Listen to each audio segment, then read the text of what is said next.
Blessings, a community of spouses. Listen, I want to play a few verses from this song because Coach T is hyped today, y'all. Coach T is hyped today. Listen, this thing is bigger than us. It's bigger than us. I just want y'all to hear a few words from this song. Like this song right here, I've been walking through my whole entire house playing this song this morning. My kids, they think I'm crazy. I've been playing this song throughout the entire house. Listen.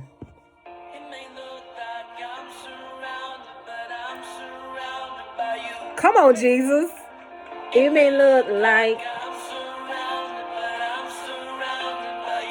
Hey.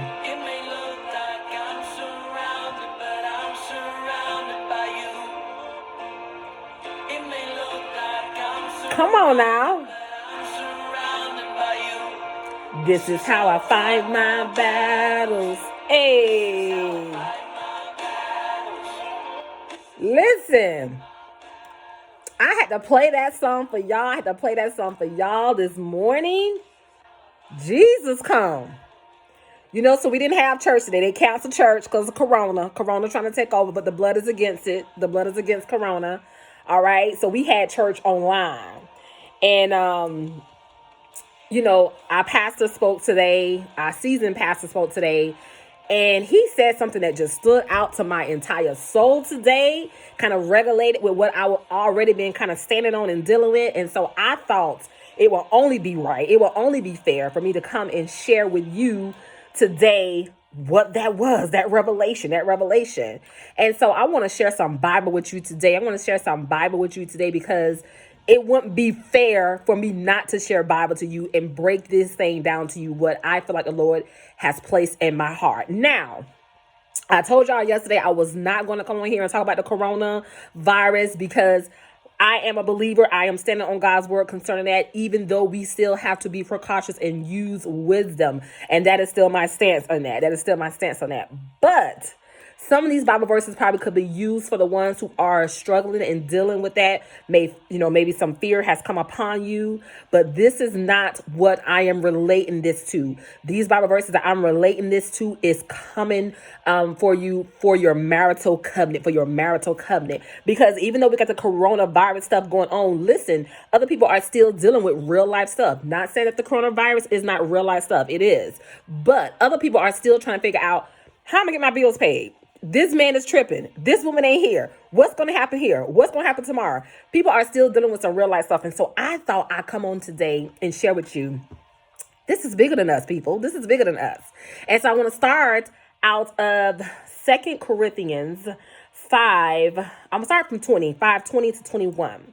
And it says, therefore, we are ambassadors for Christ. As though God were making his appeal through us. We implore you on behalf of Christ, be reconciled to God. God made him who had no sin to be sin for us, so that in him we might become the righteousness of God. And so I wanted to pull that Bible verse out first because we need to know that we are the righteousness of God. Once you know that you are righteous, you are in right standing with God, everything else is cake. Know first that you are in right standing with God. I am a child of the Most High God. I am his child. So let's jump to 2 Kings chapter 6, verses 15 to 17. And this is when Elijah was talking to his servant. And I want to just read these verses to you to kind of give you a background of where I'm going with this. Again, this is bigger than us, people. This is so much bigger than us. And when the servant of the man of God was risen early and gone forth, behold, an host compassed the city both with horses and chariots. And his servant said unto him, alas, my master, how shall we do? And he answered, fear not, for they that be with us are more than they that be with them. And Elijah prayed and said, Lord, I pray thee, open his eyes that he may see. And the Lord opened the eyes of the young man, and he saw, and behold, the mountain was full of horses and chariots of fire fire round about Elijah. Listen, spouses, this battle is bigger than us. This battle is bigger than us. And though it may be bigger than us, because we are children of the Most High God, because we are in right standing with our God, He is going to fight our battles for us. It may look like we're surrounded around certain things. It may look like everything around us is coming down. It may look like pieces is falling apart. It may look like, oh my God, my husband is not coming back home. It may look like, oh my God, the bills is not getting paid. It may look like things are going in a down way in your marital covenant. But God is saying, this is bigger than you. This is bigger than you. I got you. I got you. You are in right standing with me. You are in right standing with me. Let's jump to, I closed the wrong one out, Jesus. Let's go to Exodus chapter 14, verses 13 to 14. And this is with the children of Israel and Moses. So Moses said to the people, do not be afraid. Stand still and see the salvation of the Lord, which He will accomplish for you today. For the Egyptians whom you see today, you shall see again no more. Forever, the Lord will fight for you. You shall hold your peace. Come on, Jesus. Hold your peace because the Lord is fighting for you. Hold your peace. This situation, people, is much, much bigger than us, much bigger than us. And so I want to be an encouragement today and to remind you, do not fear. Do not be afraid. Do not worry about what it looks like, what it feels like, what it seems like. I stand on that. I stand on that because God is fighting for us. When you are in a situation, when you are dealing with something that is out of your control, it's almost like a fire that you're trying to put out, and you going and get the water to try to put this fire out, and it's getting bigger and bigger and bigger. You gonna stand there and keep on trying to fight that fire? No, you're gonna go and get more help. You're gonna go and get more help. And so I want to encourage you, spouses. We are right here at the shaking point. We are right here where at the intersection of God getting ready to do something and us getting ready to mess it up. Listen, I want to say that again. We are right here at the intersection where God is getting ready to do something and we getting ready to mess it up. Let me tell you, do not mess it up. Do not put your hands on it. If you are in a place and you know the situation is much bigger than you in your marital covenant, don't you say nothing. Don't you go and put your hands on it. Don't you go and try to fix it. Don't you go, I got this one time. I'm going to go ahead and say, don't do that. Okay. God is like, we are right here. We are right here. Deuteronomy 3:22 says, do not be afraid of them. The Lord your God Himself will fight for you.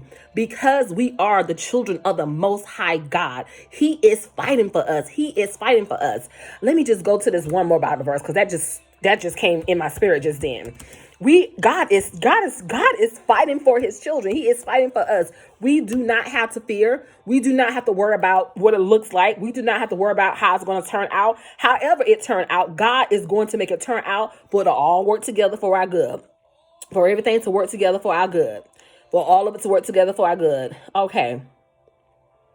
Romans 8:28. I got 8:28 to 31. It says, and we know that in all things God works for the good of those who love Him, who have been called according to His purpose. For those who foreknew Him, He also predestined to be conformed to the image of His Son, that He might be the firstborn among many brothers and sisters. And those He predestined, He also called. Those He called, He also justified.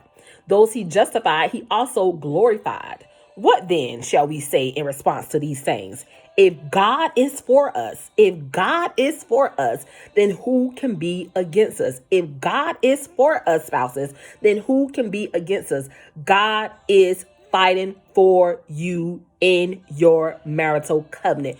Do not put your hands on it at this time, at this crucial time, at this fragile time, at this time of shaking, at this time of it can go either way. Do not put your hands on it when God is saying, I'm right here. I'm right here. I talked to you the other day about the invisible. We're having to trust God during the invisible moments. We don't know it. We don't see it. We can't even feel it. But God is saying, I'm right here. I'm right here. God will place you in a place if you ask Him. If you ask Him. I was at work the other day and that song came, and I don't know why Patti LaBelle. I don't know why these old school. I guess because my parents used to listen to old school music. But that song, Patti LaBelle, came in my spirit. If you ask me to, if you, and I'm like, Lord, why do you always put that in my spirit? Like, why you always put that in my spirit? And God just gave me that revelation just then. That is what, ask me, and I give it to you. Ask God for peace. Ask God to keep your mouth closed. Ask God to show you which way to go. Ask God to show you how to handle a certain situation. Ask God to fill you up with his trust.